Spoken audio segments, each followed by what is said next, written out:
बिस्मिल्लाहिर्रहमानिर्रहीम। स्टूडेंट, अब जो हम लेक्चर्स डिस्कस करेंगे आज का, वो है general method of difference between two means of population. Student, हमने जो डिस्कस किए हैं क्वेश्चन, उसमें हमारे पास सिंगल मीन होता था, स्टैंडर्ड डेविएशन गिवन होता था, जब हम डिफरेंस करते थे कि कहाँ हमने जी टेस्ट लगाना है, कहाँ पे टी टेस्ट लगाना है। अब क्योंकि general method of difference between two population means है कि अगर आपको एक मीन की जगह एक ही क्वेश्चन में दो पॉपुलेशंस गिवन दे दी जाती हैं, तो आपने कैसे टेस्टिंग ऑफ हाइपोथेसिस में क्वेश्चन को सॉल्व करना है। अच्छा स्टूडेंट, इनसे रिलेटेड जितने भी एग्जांपल्स हैं वो मैं इंशाल्लाह आपको नेक्स्ट सॉल्व करवाऊंगी। सबसे पहले मैं आपको इसका जनरल मेथड बता देती हूँ, ताकि आपके पास कोई भी वैल्यूज आ जाए, अगर आपको मेथड आता है तो you can easily solve it.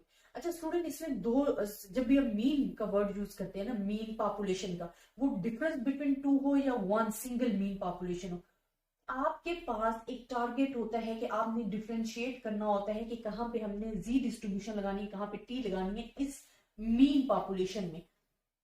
तो स्टूडेंट, सबसे पहले तो मैं आपको वो रीजन बताती हूँ जहां पे आपके पास जी डिस्ट्रीब्यूशन लगेगी। नेक्स्ट लेक्चर में मैं आपको जनरल मेथड बताऊंगी कि वो हमारे पास वैल्यू जहां पे टी डिस्ट्रीब्यूशन लगेगी। अब आपको पता है कि जब आप टेस्टिंग ऑफ हाइपोथेसिस करते हो ना, तो स्टूडेंट, तो आपके पास 6 स्टेप्स होते हैं। सबसे पहला जो स्टेप्स होता है वो होता है हाइपोथेसिस बनाने के। अब स्टूडेंट, ये भी आपको पता है, बार बार रिपीट हो रहा है हर चीज में, क्योंकि हम टेस्टिंग ऑफ हाइपोथेसिस के सिंगल के लिए बहुत सारे क्वेश्चन कर चुके हैं। आपको पता है कि हाइपोथेसिस में हमारे पास टू अल्टरनेटिव हाइपोथेसिस होते हैं, तो टू हाइपोथेसिस होते हैं। एक नल हाइपोथेसिस होता है, एक अल्टरनेटिव हाइपोथेसिस होता है। जिसमें हम सिंगल में क्या करते थे, हम कहते थे जी mu is equal to mu specified value mu one जो है, ठीक है। अब स्टूडेंट, यहाँ पे हमारे पास ओनली सिंगल पॉपुलेशन होती थी, लेकिन अगर आपके पास सिंगल पॉपुलेशन नहीं है, अब सिचुएशन डिफरेंट है, we have the two population, तो आपने क्या करना है, वी आर टेकिंग, हमने क्या लिखा है, difference between two population mean. तो हमारे पास difference between two population mean जो है वो आएगा, और उसको हमने सेम वैसे ही देखना है कि ये ग्रेटर देन स्पेसिफाइड वैल्यू है, ये लेस देन स्पेसिफाइड वैल्यू है, ठीक है। जो हमारे पास स्पेसिफाइड वैल्यू आ जाएगी, इसे आप किसी भी तरीके से शो कर सकते हो, या वो नॉट इक्वल और इक्वल है। अब लेस देन, ग्रेटर देन के आगे बेटर का वर्ड यूज हो सकता है, प्रोमोट का वर्ड यूज हो सकता है, ग्रेटर देन का आ सकता है। जो अल्टरनेटिव हाइपोथेसिस होता है स्टूडेंट, वो आपको क्वेश्चन में गिवन होता है। चलो, जब इनसे रिलेटेड हम अपने क्वेश्चन करेंगे ना, तो आपको ये बहुत क्लियर हो जाएगा। सिर्फ और सिर्फ अभी आपने ना इनका जो मेथड है वो माइंड में रखना है। अब सबसे पहले हमारे पास क्या आ जाते हैं, वर्ड हाइपोथेसिस यूज हो रहा है। मैं आपको इसका जनरल मेथड पहले बता देती हूँ, ठीक है। हाइपोथेसिस हमने बनाने हैं, हाइपोथेसिस हमारे पास होंगे 3 टाइप्स के, जो कि मैं आपको लिखकर बताती हूँ। एक हमारे पास क्या हो सकता है, क्या सिचुएशन हो सकती है, एक हमारे पास होता है कि mu one minus mu two, mu one minus mu two, अगर वो लेस देन हो सकता है एनी स्पेसिफाइड वैल्यू से, ये स्पेसिफाइड है, और इसके ऑपोजिट आप बना लें। सेकेंड सिचुएशन हमारे पास क्या हो सकती है,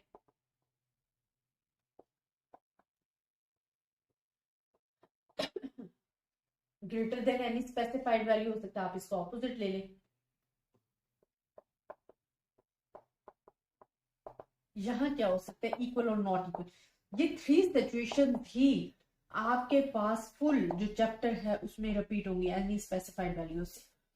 अब स्टूडेंट, यहाँ पे सेकेंड स्टेप आपके पास इन तीनों में क्या होता है कि आपने लेवल ऑफ सिग्निफिकेंस लेना है। तो अगर तो वो आपको गिवन है तो गुड है, अगर नहीं गिवन तो आपने परेशानी हो ना, आपने लेना है अल्फा 0.05।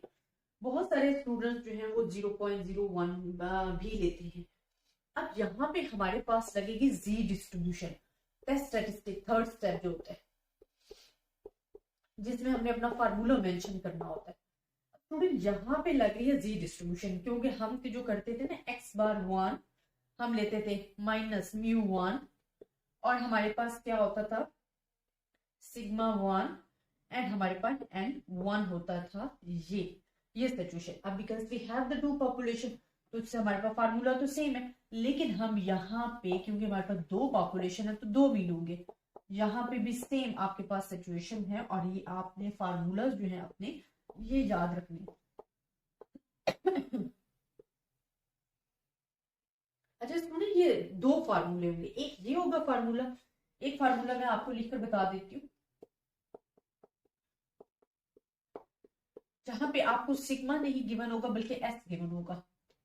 लेकिन वहां पे फर्क क्या होगा कि आप जी डिस्ट्रीब्यूशन लगा रहे हो, जो आपके पास N1 एंड N2 होगा ना, वो आपको क्या होगा, ग्रेटर देन 30 होगा। N1 भी ग्रेटर देन 30 होगा, N2 भी आपके पास ग्रेटर देन 30 होगा।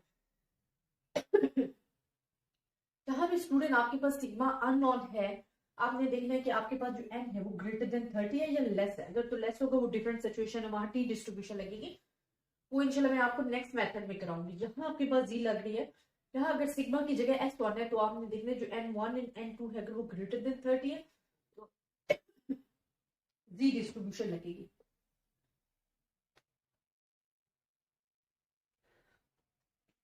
देन स्टूडेंट आ जाता है क्रिटिकल रीजन, जहां आपने टेबल वैल्यू देखनी है। क्रिटिकल रीजन में स्टूडेंट आपके पास टेबल वैल्यू आ जाती है जो कि आपने देखनी है। अब स्टूडेंट जो टेबल में वैल्यू देखने का मेथड है ना, वो मैं ऑलरेडी आपको करवा चुकी हूँ। आप इंपॉर्टेंट पेपर वाली प्लेलिस्ट में जाएंगे, वहां आपको जी टेबल देखने का जो मेथड है वो मैंने आपको बताया हुआ है। तो आपने इंपॉर्टेंट पेपर वाली प्लेलिस्ट में जाना है और वहां आपने जी टेबल कैसे सर्च करते हैं वो देखना है और क्रिटिकल रीजन फाइंड करना है। अच्छा, जो हमने कंक्लूजन भी देना है ना स्टूडेंट, जो हमारे पास 6 होता है कि हमने जी कंक्लूजन फाइंड करना है। कंक्लूजन जब तक आप ड्रॉ नहीं करोगे अपनी वैल्यू आपके पास नहीं आएगा। लेस देन के लिए आपके पास यहाँ पे आएगा, ये रिजेक्शन रीजन होगा इसका, ये सारा एक्सेप्टेंस रीजन आ जाता है। यहाँ आ जाते हैं ग्रेटर का आ जाता है, ग्रेटर के लिए पॉजिटिव साइड होगी, इसका रिजेक्शन रीजन यहाँ पे है, एक्सेप्टेंस रीजन ये सारा है। और इक्वल और नॉट इक्वल के लिए आपके पास आ जाता है यहाँ पे, जो कि दो साइड्स होते हैं, ये दोनों साइड से रिजेक्शन रीजन होता है और ये एक्सेप्टेंस रीजन होता है। और स्टूडेंट आपने कंक्लूजन कैसे देना है, अगर तो आपकी वैल्यू फॉल कर रही है रिजेक्शन रीजन में तो आपने रिजेक्ट कर देना है। अगर वो फॉल कर रही है एक्सेप्टेंस रीजन में तो आपने एच नॉट को एक्सेप्ट कर लेना है। जब आप कंक्लूजन भी देते हो ना अपना, तो आपने ये कहना है कि value value fall in the acceptance region so we accept H not, या आपने कहना है value fall in the rejection region so we reject H not. आपने एच नॉट को मेंशन करके बताना है। तो ये स्टूडेंट आपका जनरल मेथड है जब आपके पास testing difference between two means of population आपके पास होता है, और जब आपके पास सिग्मा स्क्वायर नॉन या अननोन होता है।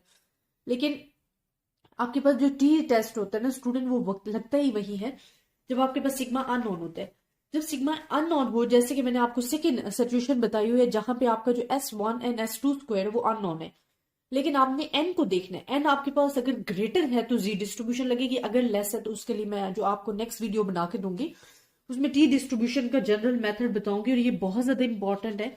इनसे रिलेटेड इंशाल्लाह एग्जांपल जो है वो नेक्स्ट हम करेंगे। लेकिन स्टूडेंट आपको जनरल मेथड आने चाहिए। अगर आपको मेथड क्लियर है तो आप इजीली अपने क्वेश्चंस को सॉल्व कर सकते हो। तो आई होप स्टूडेंट आपको इन क्वेश्चन की समझ आई होगी। लेकिन अगर आपको फिर भी किसी किस्म की प्रॉब्लम है, आप मुझसे डिस्कस कर सकते हो। ज्यादा से ज्यादा स्टूडेंट्स के साथ शेयर कीजिएगा। दुआ में याद रखिएगा। अल्लाह हाफिज।